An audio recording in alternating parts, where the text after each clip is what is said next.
Okay, let's take a step back in time when we were all in school. Remember that awful moment of getting to the lunch counter only to find out like tuna casserole or some other kind of mediocre processed food was the entree du jour? Well, here's the good news. We found a special school in the Vail District that's serving up not only homemade meals, but a lot of the ingredients are locally grown.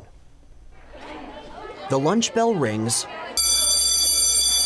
Stomachs are growling, and nothing sounds better than country potatoes, and we used herbs and onion and garlic from local farms.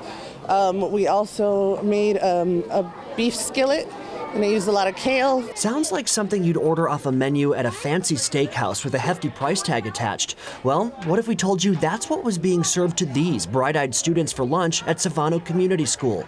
It's really fun for me because I get to use seasonal vegetables and be creative and do different things every single day. Lita Andrada is the star of this lunchtime serenade. I get in at 8. It takes me a couple hours to prep. I usually start cooking by 10, and I'm able to get it all out by 11:30. And this professional cook refuses to be basic. This year we're trying to go all organic, all local. There are a lot of moving parts to get an operation like this off the ground, so here's how they do it.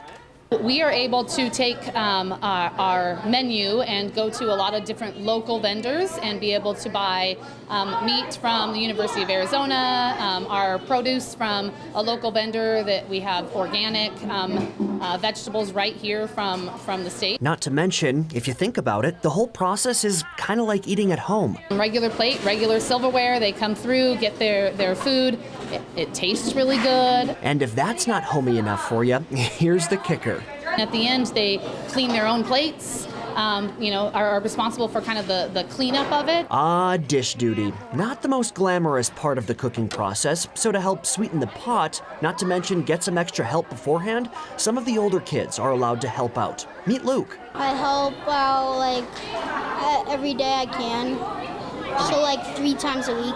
Of course, this story is in fact all about the food, so who better to ask than those on the front lines? What's the best thing on Lita's menu? Pizza is the most popular, or bagels and smoothies. So there you have it. Gone are the days of the moans and groans over the dreaded school lunch as these students with larger-than-life palates welcome food that's homemade, local, and maybe most important, tasty.